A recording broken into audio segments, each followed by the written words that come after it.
कोई दवा है जो खांसी की, क्या बोलते हैं उसको, जौनपुर और बनारस में सब बीजेपी वाले शामिल हैं।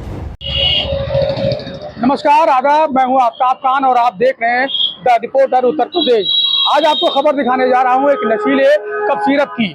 इस जो नशीला कफ सिरप है, सिर्फ इसकी तार कहीं ना कहीं अब रावली से जुड़ते भी दिखाई पड़ रहे हैं, क्योंकि यहाँ पर रावली में दो ऐसे मेडिकल फार्मर हैं जहाँ पर इनके तार जुड़ते दिखाई पड़े और यहाँ से ये कफ सिरप बेचे भी गए। अब आपको ले चलते हैं उसी जगह पर जहाँ से कफ सिरप की बिक्री और क्रय हुआ है। ये वो कफ सिरप है, वो फार्मेसी है अजय फार्मर। यहाँ पर कफ सिरप के आरोप लगे हैं कि यहाँ से कफ सिरप वो बेचे गए हैं जो लोगों को, जो बच्चों के लिए काफ़ी घातक साबित हुए थे। क्योंकि आपको बता दूं कि एमपी में भी इस तरह की घटना हुई। घटना होने के बाद कुछ बच्चों को नुकसान हुआ, स्वास्थ्य खराब हुआ और कहीं ना कहीं ये नशीला पदार्थ साबित हो गया। इसकी वजह से उत्तर प्रदेश की गवर्नमेंट ने तत्काल इस प्रभाव से इस सिरप को बैन लगाया, क्योंकि इसमें कहीं ना कहीं एक नकली सिरप होने के कारण बच्चों को प्रभावित कर रहे हैं। अब देख सकते हैं आप, यहाँ पर अजय फार्मा है और जो ड्रग इंस्पेक्टर हैं उन्होंने यहाँ पर एक नोटिस चस्पा कर दी है। नोटिस चस्पा कर दी है, साथ ही इस फार्मेसिस्ट को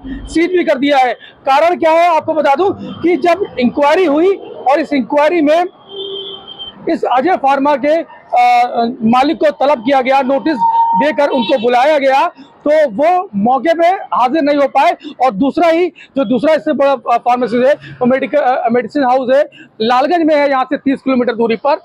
उनके भी ऑनर को बुलाया गया, लेकिन वो भी समय से हाजिर नहीं हो पाए। उसके बाद नोटिस चस्पा की गई। नोटिस चस्पा करने के बाद भी वो लोग फरार हो गए। इसके बाद ड्रग इंस्पेक्टर ने इनके खिलाफ मील एरिया थाना में एक मुकदमा दर्ज करा दिया। अब बहरहाल दोनों फरार चल रहे हैं और कहीं ना कहीं ये एक बड़ा षड्यंत्र नजर आ रहा है, क्योंकि जो कफ सिरप यहाँ दिए जा रहे थे, क्योंकि ड्रग इंस्पेक्टर ने ये साफ कहा कि इंक्वायरी और जांच में उनको फार्मेसी पे तो कफ सिरप नहीं मिले और ना ही कहीं पर स्टोर पे इस तरह से उपलब्ध मिले हैं, लेकिन कहीं ना कहीं उनको जो बिल जिसपे खरीदे और बेचे जाते हैं उसमें ये कफ सिरप जरूर दिखाई पड़े हैं खरीदे और बेचते हुए। इसके तार लखनऊ और उन्नाव जैसे जनपद से भी जुड़े हैं। और गौर करने वाली बात यह भी है कि उन्नाव जैसे जनपद जिस फार्मेसी पर इसके बिक्री और क्रय के मतलब बिल हैं, वो पिछले 1 साल से बंद पड़ी हुई है और वहां पर एक कोचिंग संचालित हो रही है। अब सबसे बड़ी बात यह जो सिंडिकेट है, जो ये नशीली दवाओं का सिंडिकेट है इतना बड़ा,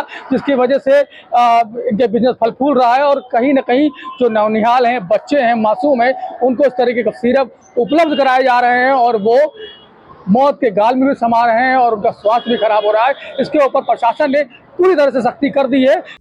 कोऑर्डिनेट कफ सिरप को लेकर हमें जो सूचना प्राप्त हुई थी लखनऊ जनपद के मुख्यालय से कि यहाँ पे काफ़ी मात्रा में सप्लाई हो रही है, इसके क्रम में अजय फार्मा की चेकिंग की गई थी, जिसमें वहाँ पे कोई बहुत रूप से स्टॉक नहीं मिला था। तो हमने उनसे क्रय विक्रय मांगे गए थे। उन्होंने लखनऊ की फर्म नितिका फार्मा से परचेज किया था कोऑर्डिनेट कफ सिरप, पेंसिफिक टी और टीपी के नाम से आती है। तो उसके क्रय विक्रय दिए गए थे, जिसकी विवेचना करने से ज्ञात हुआ कि काफ़ी मात्रा में सप्लाई राजस्थान जनपद में मेडिसिन हाउस को हुई है।